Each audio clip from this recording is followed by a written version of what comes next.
Assalamualaikum warahmatullahi wabarakatuh. Nama saya Muhammad Rafi Aulia. Saya ingin menjelaskan aspek sejarah zaman Rasulullah sampai dinasti Mughal. 1. Zaman Rasulullah. Kedua, zaman Khalifah. Ketiga, zaman Bani Umayyah dan Bani Abbasiyah. Keempat, masa Turki Utsmani. Kelima, masa Safawiyah. Keenam, masa dinasti Mughal. Zaman Rasulullah.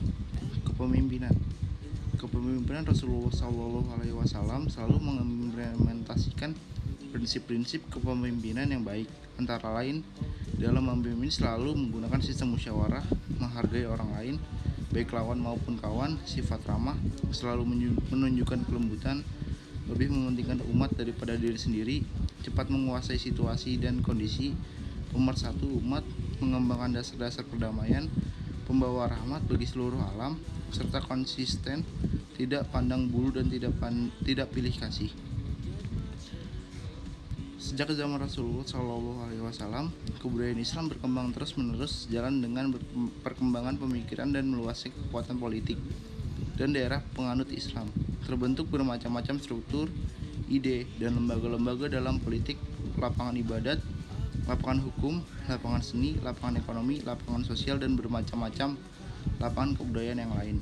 Yang jelas benar menonjol dalam perkembangan kebudayaan Islam yang berpusat pada Al-Quran itu adalah kedinamisannya menyerbu keluar dari keterbelakangan kebudayaan bangsa Arab yang hidup terpencil di gurun-gurun pasir yang tandus dan keluasan berpikir yang mendorongnya.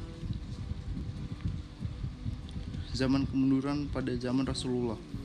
Pertama, fase kemunduran yaitu 1250 sampai 1500 Masehi. Di masa ini desentralisasi dan disintegrasi bertambah meningkat. Perbedaan antara Sunni dan Syiah dan juga antara Arab dan Persia bertambah nyata kelihatan. Dunia Islam terbagi dua. Bagian Arab berpusat di Mesir, terdiri dari Arabia, Irak, Suriah, Palestina, Mesir, dan Afrika Utara. Bagian Persia yang berpusat di Iran terdiri dari Balkan, Asia Kecil, Persia, dan Asia Tengah. Kebudayaan Persia mendesak kebudayaan Arab.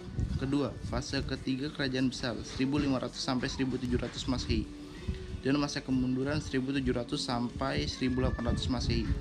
Tiga kerajaan besar tersebut adalah kerajaan Utsmani di Turki, kerajaan Safawi di Persia, dan kerajaan Mughal di India. Sama seperti fase sebelumnya, perhatian pada ilmu pengetahuan kurang sekali di masa ini. Ujungnya adalah umat Islam semakin mundur dan statis saat tiga kerajaan mendapat banyak tekanan. Zaman keemasan.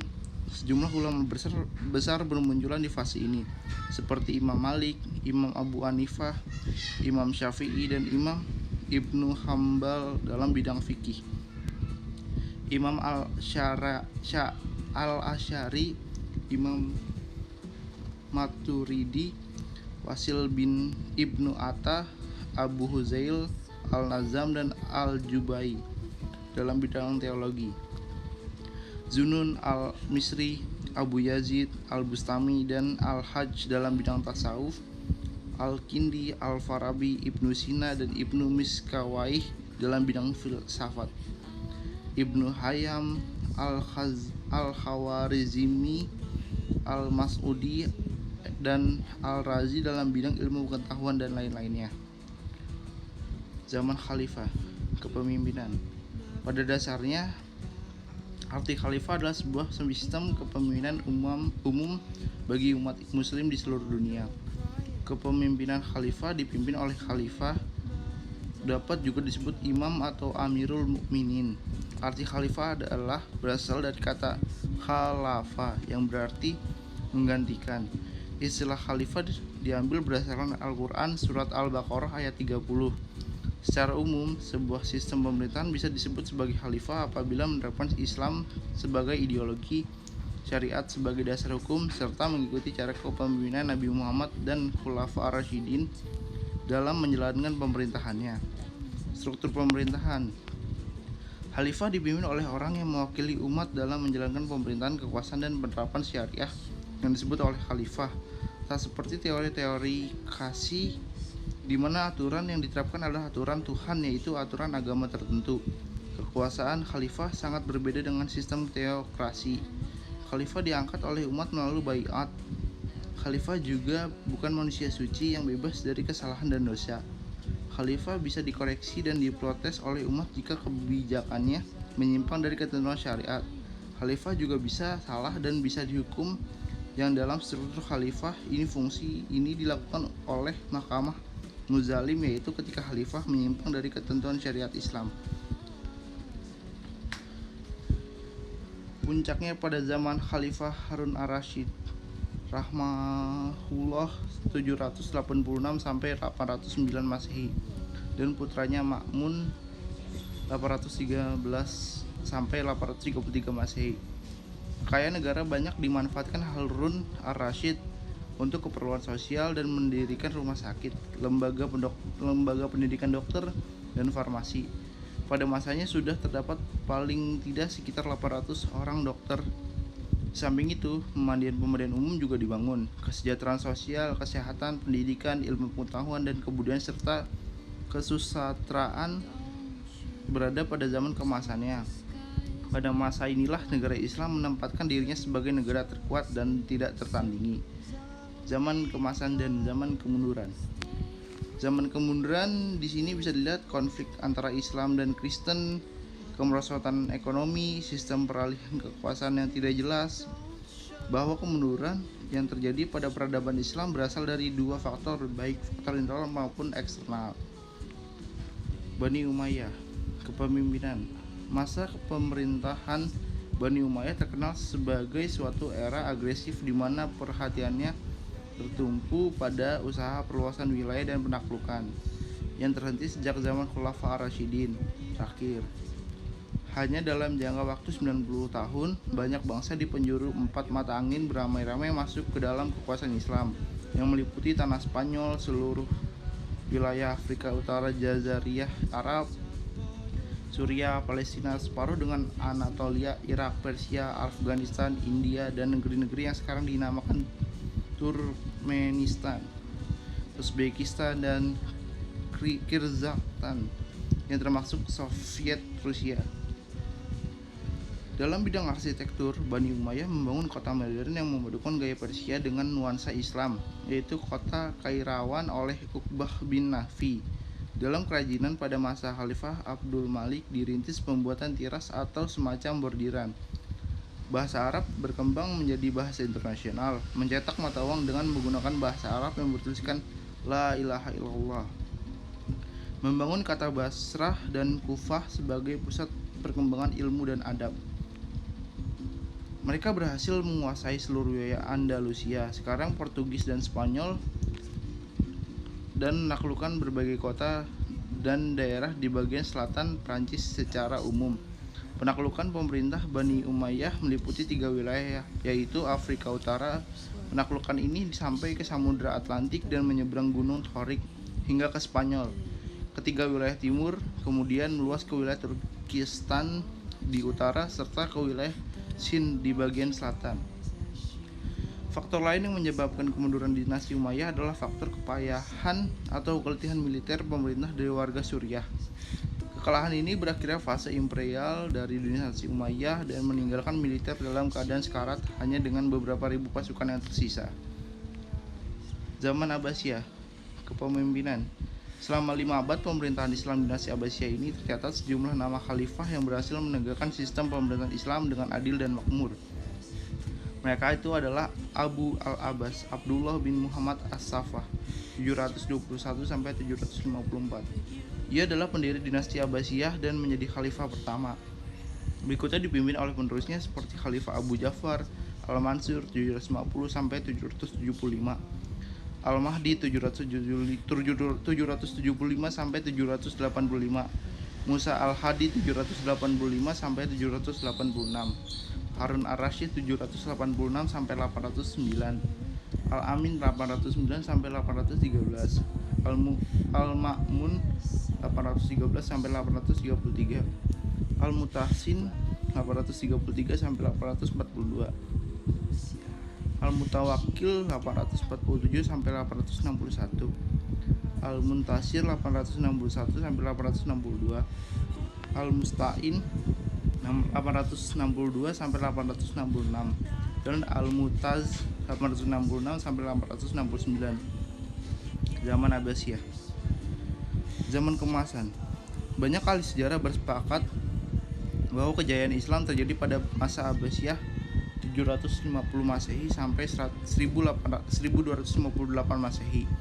Hal ini dikaitkan dengan kemunculan para ilmuwan dan filsuf dari dunia Islam yang memberikan kontribusi besar pada perkembangan ilmu pengetahuan. Banyak ahli sejarah bersepakat bahwa masa kejayaan Islam terjadi pada masa Bani Abbasiyah 750 Masehi sampai 1258 Masehi. Hal ini dikatakan dengan kemunculan para ilmuwan dan filsuf dari dunia yang Islam kontribusi pada perkembangan ilmu pengetahuan. Zaman kemunduran.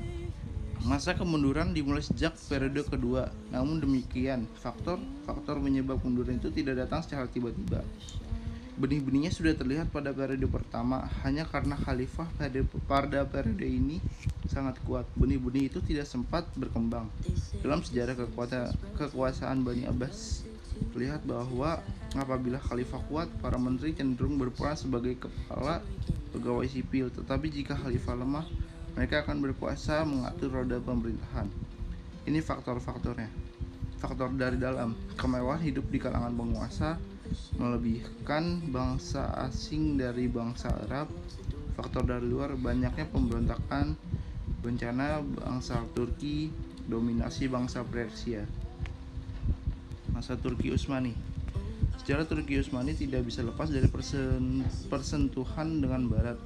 Momentum pertama kontak antara Turki dengan dunia Barat ialah jatuhnya Konstantinopel, ibu kota Bizantium, ke tangan pasukan Turki di bawah pimpinan Sultan Muhammad II Al-Fatih pada tahun 1453. Inilah titik awal masa keemasan Turki Utsmani yang terus cemerlang hingga ke abad 18 sebelum akhirnya jatuh karena ekspansi Barat dalam merebut wilayahnya kekuasaan Turki dan berkembangnya ideologi yang terus menggerogoti kerajaan Turki Utsmani. Pemimpin kerajaan Turki Utsmani terbagi menjadi dua periode. Periode pertama adalah dimulai dengan awal berdirinya perluasan pertama sampai kehancuran sementara oleh serangan Timur Leng, dan periode kedua adalah ditandai dengan restorasi kerajaan, percepatan pertumbuhan serta perluasannya yang terbesar. Bidang-bidang terpentingnya yang mengalami kemajuan pada kerajaan Turki Utsmani adalah bidang militer, budaya, iptek, agama, seni, dan pemberontakan antara Jenisari, krisis ekonomi, dan perang yang berkesinambungan. Kejayaan dalam runtuhnya suatu kerajaan sangat dipengaruhi oleh pemimpinnya dan kekuasaan militernya. Masa Safawiyah. Kerajaan Safawi berasal dari sebuah gerakan tarekat yang berubah menjadi gerakan politik dan berhasil mendirikan kerajaan. Gerakan ini dipimpin oleh Safi al-Din yang merupakan keturunan dari imam ke-6 Syiah yaitu Al-Qasim. Pada perkembangan kerajaan ini berseberangan dengan kerajaan Turki Utsmani karena perbedaan mazhab.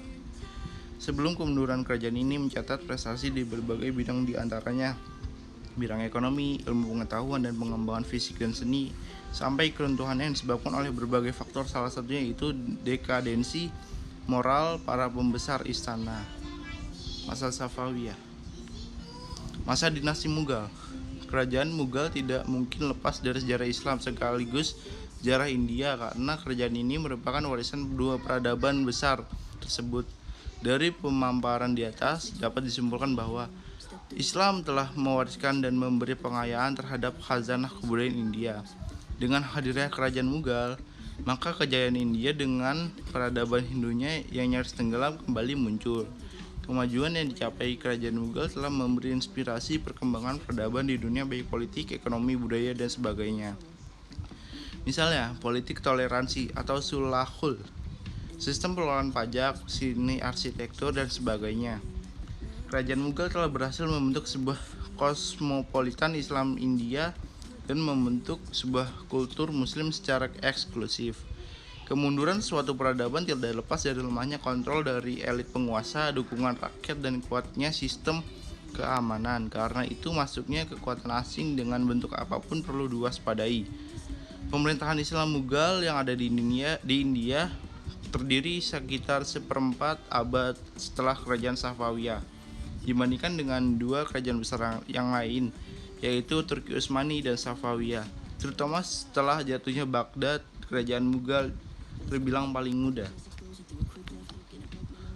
Terima kasih. Wassalamualaikum warahmatullahi wabarakatuh. Sekian presentasi dari saya.